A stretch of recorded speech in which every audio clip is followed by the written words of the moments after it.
حکیم لقمان بھی اس قسم کے ایک تھنکر تھے. بیسیکلی یہ سوڈان کے رہنے والے تھے, حبشی نسل غلام تھے. عرب کے لوگ ان کے اقوال سے واقف تھے. جس طرح ہمیں بچپن میں ہی اشعار آتے ہیں کہ محمد سے وفاتون ہے تو ہم تیرے ہیں. ہمارے چھوٹے بچوں کو یہ شعر آتے ہیں, اسکول میں سن لیے, لپے آتی ہے دعا بن کے تمنا میری. ڈاکٹر اقبال کو وہ جانتے نہیں ہوتے لیکن اشعار سنتے ہیں. اسی طریقے سے عرب کے لوگ حکیم لقمان کی کہاوتیں, حکیم لقمان کے واقعات وہ بچپن سے سنتے تھے, ان کے محاورے, ان کو ایک ریسپیکٹیبل پرسنالٹی سمجھتے تھے. بس اس سے زیادہ کچھ نہیں تھا. نبی نہیں تھے وہ, کسی نبی کے صحابی بھی نہیں تھے وہ, کیونکہ قرآن حکیم میں جو سورہ لقمان میں ان کا ذکر آیا تو انہوں نے صرف توحید اور آخرت کا ذکر کیا, کسی نبی کی پیروی کا ذکر نہیں کیا. ورنہ یہ نبی پہ واجب ہوتا ہے کہ جب وہ دین سکھا رہا ہوتا ہے تو وقت کے پیغمبر کی پیروی کا حکم دیتا ہے. وہ ایک عام انسان تھے جو دین فطرت کے اوپر تھے, یعنی انہوں نے نیچر کو آبزرو کیا. یہ فطرت ایک توئیں والی ہوتی ہے, وہ فطرت نیچر ایک ہے تا, جہاں پہ کسی پیغمبر کا پیغام نہ پہنچا ہو لیکن فزیکل فینومینا آف نیچر, قانون قدرت کو, التذکیر بھی لا اللہ کو آبزرو کر کے ایک بندہ اللہ تک پہنچے. اس طرح وہ گاڈ تک پہنچ چکے تھے. ان کی سب نصیحتیں پڑھیں. پہلی نصیحت ان کی کیا ہے؟ یا بنی لا تشرک باللہ ان الشرک لظلم عظیم. اللہ نے بیسیکلی مشرکین عرب کو کہا کہ جس حکیم لقمان کو تم اتنا بڑا بزرگ سمجھتے ہو, اس کی باقی کہاوتیں تو سنی نہیں ہے. جو اصل اس کی بات ہے کہ اس نے کہا تھا شرک نہیں کرنا, تو تم شرک کا اڈا یہاں پہ کھولے بیٹھے ہوئے ہو کعبے میں. یہ حکیم لقمان کی تمہیں نصیحت نہیں پتا. جس طرح ہم ناسبیوں کہتے ہیں کہ بخاری مسلم میں رفع الیدین کی حدیثیں ہیں تو آل امیہ کے خلاف بھی ہیں, تو یہ حدیثیں نہیں ماننی تم نے. الزامی جواب, اینٹی وینم پھکی کے طور پہ. تو یہ سورہ لقمان اس لیے ان کو ایڈریس کرتی تھی. وہ بچپن سے جانتے تھے کہ حکیم لقمان بہت دانا تھا, بہت عقل مند شخص تھا. تو عقل مند شخص توحید کی دعوت دینے والا تھا, اس کی توحید کی نصیحت تو تم نے بھلا دی ہے, شرک کا اڈا بنایا ہوا ہے کعبے کو. تو اللہ تعالیٰ نے اس لیے ان کے نام پہ سورت رکھی. حبشی النسل تھے, موٹے ہونٹ. حبشی کس طرح کا ہوگا؟ یہ تو آپ کا کرائٹیریا ہے نا, خوبصورت شکل ہو, ناک باریک ہو, ہونٹ پتلے ہوں. اللہ کے نزدیک تو مسلم شریف کی حدیث ہے, اللہ تمہاری شکلوں اور مال کو نہیں دیکھتا, دلوں اور اعمال کو دیکھتا ہے. تو شکلوں کو کیوں دیکھے؟ شکل بنائی کس نے؟ اللہ نے. تو اس نے شکل کو کیوں دیکھنا ہے؟ اعمال کا اختیار آپ کو دیا, اس لیے آپ کے اعمال کو دیکھتا ہے. دل میں اچھائی اور برائی کی تڑپ اور اس کو ایگزیکیوٹ کرنا, اس کا اختیار اس نے آپ کو دیا, اس لیے اس کے اوپر جج کرنا. تو حکیم لقمان کے بارے میں آپ کو اسلام کی جو پہلی تفسیر ہے نا ابن جریر کی, امام طبری جنہیں کہتے ہیں, المتوفا 310 ہجری, انہوں نے تفسیر ابن جریر لکھی ہے. ابن کثیر نے المتوفا 774 ہجری, انہی سے اکثر چیزیں کاپی کی ہیں.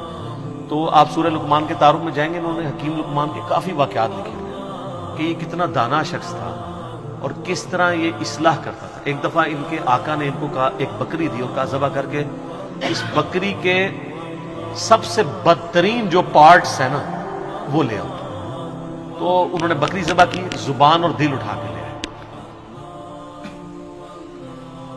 اب پھر ایک بکری اور مالک نے دی اور کہا اس کے سب سے بہترین پارٹس لے کے آؤ.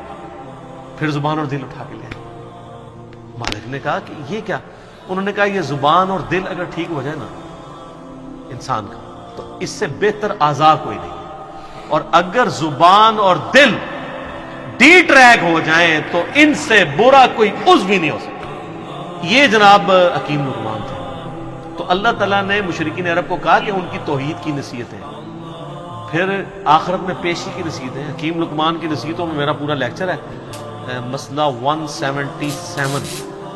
آپ جا کے دیکھیں تو آپ کو پتہ چلے گا جی حکیم لقمان نے کیا کیا نصیحتیں. سورہ لقمان میں 8 نصیحتیں تھیں ان کی, 2 اللہ نے مزید ایڈ کر کے تلک عشرۃ کاملہ, اور وہ 2 نصیحتیں ماں باپ کے ساتھ اس نے سلوک کی ایڈ کی, جو حکیم لقمان نے شاید عاجزی کی وجہ سے اپنے بچے کو نہیں کی, شاید موت کا وقت تھا تو اب وہ اس کو سکپ کر گئی, یا اور لوگ ان سے ہوگی, تو اللہ تعالیٰ نے اسے پرفیکٹ کیا.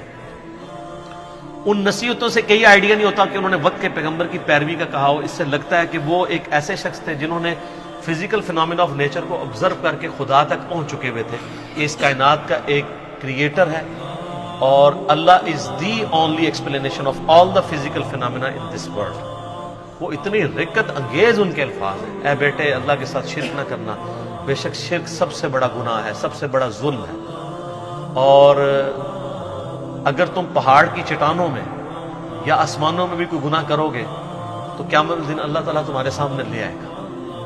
اچھا، آسمانوں میں کس نے گناہ کرتا تھا؟ اس زمانے میں تو اڑتا تو کوئی بھی نہیں تھا، لیکن آج آپ کی ساری سمگلنگ پاکستانی ایئر ہوسٹس جو کر رہی تھی اور جو کچھ باقی معاملات ہوتے ہیں وہ آسمانوں میں ہی گناہ ہو رہے ہوتے ہیں، تو وہ یہ نہ سمجھیے گا انہوں نے زمین پہ گناہ نہیں کیا، آسمانوں میں، قرآن میں لکھا ہے آسمان میں بھی کوئی گناہ کرو گے اللہ تعالیٰ لے آئے گا قیامت والے دن۔ وَمَن يَعْمَلْ مِثْقَالَ ذَرَّةٍ خَيْرًا يَرَهُ فَمَن يَعْمَلْ مِثْقَالَ ذَرَّةٍ خَيْرًا يَرَهُ وَمَن يَعْمَلْ مِثْقَالَ ذَرَّةٍ شَرًّا يَرَهُ۔ ذرہ برابر نیکی بھی کرو گے وہ بھی لے آئی جائے گی، اور ذرہ برابر گناہ کرو گے وہ بھی قیامت والے دن تمہارے سامنے لا کے رکھا جائے گا، ہاں بھی جواب دو اللہ۔ تو یہ حکیم لقمان نہ تو کوئی پیغمبر تھے، نہ کسی پیغمبر کے فالوور تھے، نہ کوئی صحابی تھے کسی پیغمبر کے، نہ کوئی تابعی تھے، ایک سلیم الفطرت انسان تھے جو خدا تک پہنچ چکے ہوئے تھے، اور ایسا شخص اہل فطرت کہلاتا ہے۔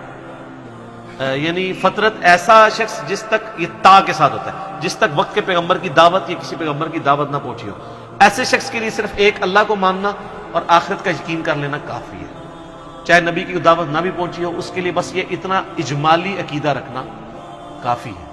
البتہ جب وقت کا پیغمبر آ جائے پھر اس کو ڈینائی کرے گا تو وہ کافر ہوگا، لیکن ایسے لوگ عموماً ڈینائی نہیں کرتے۔ اور سر کیا خوش نصیبی ہے، اللہ کو مواحد کتنا پسند ہے کہ نہ وہ صحابی ہو، نہ وہ تابعی ہو، نہ کسی پیغمبر کی اس نے صحبت کی ہو، نہ کسی پیغمبر کا کلمہ پڑھا ہو، لیکن ایک اللہ کا ماننے والا ہو، شرک سے بیزار ہو، آخرت میں اللہ کی جواب دہی کا یقین رکھتا ہو، اس کے نام پہ پوری صورت ہے، اور اللہ تعالیٰ اس کے اقوال کو توحید کی دعوت کے لیے رول ماڈل کے طور پہ مشرکین عرب کے سامنے رکھا۔ آپ ذرا دیکھیں کہ حضرت لقمان، سر اس سے یہ پتہ چلا، لوگ کہتے ہیں نہیں ساری دنیا برباد ہوگی، وہ دنیا تو برباد ہونی ہے، غریباں دی غور ہونی ہے، آخرت آپ اپنی دنیا میں بڑے سے بڑے امیر آدمی سے بھی اچھی کر سکتے ہیں، وہ آپ کے اپنے اختیار میں۔ لقمان نے کر کے بتائیے نا، نہ نبی ہے نہ کوئی صحابی ہے، اگر نبی ہوتے تو کہتے میری پیروی کرنا، نبی تو کہہ کے جاتا ہے، نبی علیہ السلام نے ہمیشہ اپنی پیروی کا حکم نہیں دیا۔ تو اگر آپ نبی بھی نہیں، صحابی بھی نہیں، تابعی بھی نہیں، ایک عام اہل فطرت میں صرف اللہ کو ماننے والے ہیں، تو اللہ کو اتنے پیارے ہیں کہ آپ کے نام پہ صورت آ جائے، اور بس یہی کرنا ہوتا ہے سر۔ یہ نہیں ہوتا کہ 50 جتنے بندے تھے ان کو ہسٹری میں نقل کیا جاتا ہے، ایک رول ماڈل